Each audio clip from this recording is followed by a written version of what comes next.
Hello dear students, we are going to learn a new topic. Our topic or discussion is split gene arrangement. What is split gene arrangement? We are going to learn about this. This is an important topic for exam point of view as well for Viva questions. Question may come from this point in your Viva also.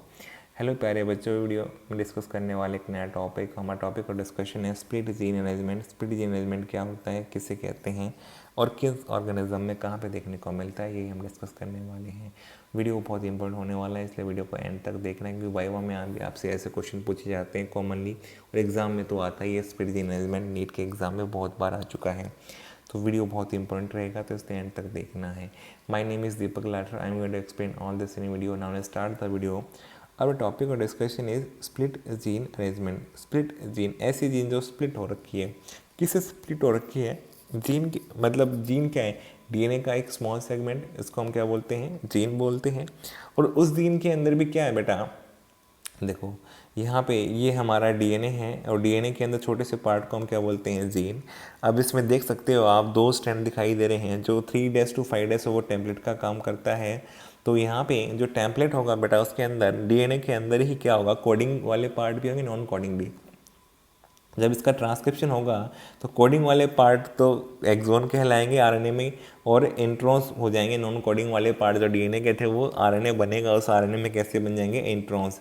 तो आप देख सकते हैं यहाँ पे coding part से axon बनेगा, non coding से इंट्रॉन। ये अल्टरनेट करते हैं, इंट्रॉन्स हमेशा इंटरप्ट करते हैं एक्सोन्स को बीच में। तो इंट्रॉन्स ने इंटरप्ट कर दिया, जो बना एचएनआरएनए वो हेटेरोजेनस न्यूक्लियर आरएनए यूकेरियोट्स के अंदर बनता है बेटा, क्योंकि यहाँ पे स्प्लाइसिंग जो प्रोसेस करनी पड़ती है हमें, पोस्ट ट्रांसक्रिप्शन मॉडिफिकेशन, वो यूकेरियोट्स में ही करनी पड़ती है, प्रोकैरियोट्स में उसकी ज़रूरत नहीं होती है। तो इसलिए यहाँ पे आप क्लियरली देख पा रहे हैं कि एक्सोन्स को इंटरप्ट कर दिया है इंट्रॉन्स ने, और इसलिए स्प्लाइसिंग करनी पड़ती है। तो ऐसी जीन जिस डीएनए के अंदर और नॉन कोडिंग सीक्वेंसेस थे, इसलिए इंट्रॉन्स बना। अगर नॉन कोडिंग सीक्वेंसेस ही नहीं होते तो इंट्रॉन्स बनते ही नहीं, सिर्फ कोडिंग सीक्वेंसेस होते।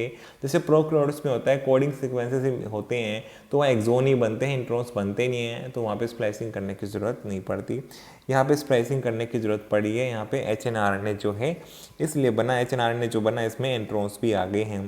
तो ऐसी जीन या ऐसा डीएनए जिससे जो है एक्सोन्स के साथ इंट्रॉन्स भी बन गए हैं एक्सप्रेस होने पे, तो उसे क्या बोलेंगे? Split gene. जो स्प्लिट कर दिया गया, अब एक्सोन्स को किसने स्प्लिट कर दिया? इंट्रॉन्स ने, बीच बीच में। तो gene arrangement in which exons are interrupted at regular interval by introns और इंटरवेनिंग सीक्वेंसेस, जिसको बोल रहे हैं हम, ऐसे जीन को हम क्या बोलेंगे? Split gene.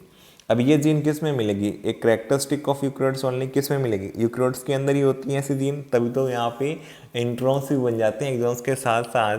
तो यहाँ पे स्प्लिट जीन अरेंजमेंट किसका कैरेक्टरिस्टिक है बेटा? यूकेरियोट्स का।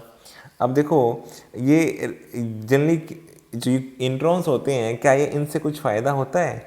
यस, ये बहुत काम की चीज़ है बेटा।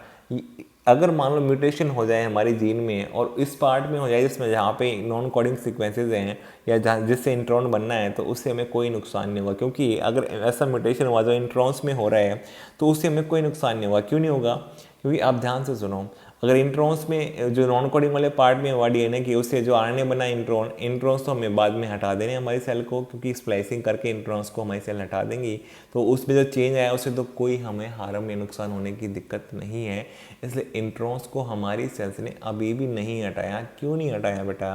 क्योंकि इंट्रॉन्स को हटा देंगे तो सिर्फ और कोडिंग सीक्वेंसेस रह जाएंगे, या जो एक्सोन बनेगा वो रह जाएंगे। अगर फिर कोई चेंज आया तो फिर हमारी जीन के अंदर चेंज आने से हमारे आरएनए में चेंज आने के चांसेस ज़्यादा होंगे, और प्रोटीन्स में चेंज डायरेक्टली आ जाएंगे। तो इसलिए म्यूटेशंस बहुत सारे होते रहते हैं हमारी सेल्स में, लेकिन अगर वो इंट्रॉन्स में होते रहें तो बेटा फिर उसके बाद में हमें कोई किसी तरह का हार्म होने के चांसेस नहीं है। इसलिए हमारी यूकेरियोटिक सेल्स ने, एडवांस ऑर्गेनिज्म की सेल्स ने अभी भी इस फीचर को लॉस नहीं किया है। जबकि ये फीचर कैसा है? एंशिएंट फीचर है, प्रिमिटिव फीचर है, ये एडवांस फीचर नहीं है, और इसको मेंटेन किया है। जबकि इसकी एडवांटेज हमें ज़्यादा है एज़ कम्पेयर टू डिसएडवांटेज।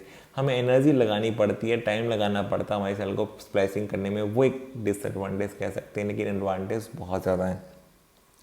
तो ये रिप्रेजेंट क्या करता है बेटा? एंशिएंट फीचर ऑफ जीनोम, जो अभी भी एंशिएंट फीचर है और मेंटेन किया हुआ है। जबकि आप प्रोकैरियोट में देख सकते हैं जहाँ पे इंट्रॉन्स बनते नहीं है, इसका नॉन कोडिंग सीक्वेंसेस नहीं होते हैं, सिर्फ कोडिंग होते हैं, कोडिंग से सिर्फ एक्सॉन बन जाते हैं, तो लेकिन वहाँ पे म्यूटेशन का इफेक्ट होने के चांसेस ज़्यादा हैं, वहाँ पे वो हार्म उस तरह के बहुत ज़्यादा देखने को मिलते हैं। एंशिएंट फीचर है जीनोम का रेमिनिसेंट ऑफ एंटिक्विटी, तो ये पास के बारे में बता रहा है कि हमारे करेक्टर्स जो एडवांस हुए हैं और कुछ करेक्टर अभी जेनेटिक मटेरियल के अंदर हमारे कुछ जीन के पार्ट ऐसे हैं जिन्होंने इंट्रॉन्स के नॉन कोडिंग पार्ट जो थे वो भी मेंटेन हैं, और उन उसकी को ये यहाँ पे रेमिनिसेंट हैं दिखा रहा है।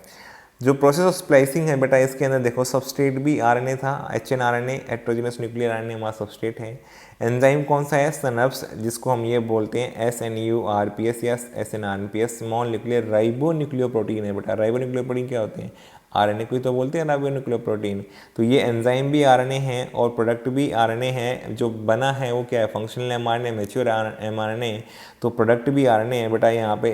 तो इस स्प्लाइसिंग प्रोसेस से ये प्रूव हो रहा है dominance of RNA world. RNA का कितना इंपॉर्टेंस है। हमारे अंदर जेनेटिक मटेरियल डीएनए है, लेकिन एक्सप्रेशन ऑफ जेनेटिक मटेरियल के लिए आरएनए एक बेटर ऑप्शन है, इसलिए आरएनए पे डिपेंड करता है हर एक eukaryotic organism for expression of genetic information. बिना आरएनए के जेनेटिक इन्फॉर्मेशन एक्सप्रेस नहीं हो सकती। तो इस प्रोसेस से प्रूव हो रहा है डोमिनेंस ऑफ आरएनए वर्ल्ड, जो कि ऑलरेडी हमने आरएनए वर्ल्ड के बारे में पढ़ चुके हैं। अगर आपने वीडियो नहीं देखा आप उस वीडियो को देख लो, तो उस वीडियो को और इस प्रोसेस को आप भी रिलेट करेंगे तो आपको ईजिली समझ में आ जाएगा। तो मुझे उम्मीद है स्प्लिट जीन के बारे में एग्जाम में क्वेश्चन आया तो आप एक्सप्लेन कर पाएंगे, वही वहीं पूछा गया तो आप बता पाएंगे ये किसका कैरेक्टरिस्टिक है, ये भी बता देंगे आप। साथ में जो है ये डोमिनेंस ऑफ आरएनए वर्ल्ड को प्रूव करता है, ये भी आप प्रूव करके बता देंगे। एग्जाम में अगर आपको लिखना आया तो आप इसको भी बता सकते हैं। तो स्प्लाइसिंग में मेनली आरएनए से रिलेटेड ही जो है चीज़ें रहती हैं, इसलिए डोमिनेंस ऑफ आरएनए वर्ल्ड को प्रूव किया जाता है। तो उम्मीद है मुझे कि सब बातें आपको समझ में आ गई होंगी, इसलिए वीडियो आपको पसंद आया वीडियो को लाइक करो, कमेंट करो बेटा, कमेंट करके बताओ मुझे। अब चैनल पे नए हो चैनल को सब्सक्राइब करो, अपने फ्रेंड्स के साथ शेयर करो। Thank you for watching the video.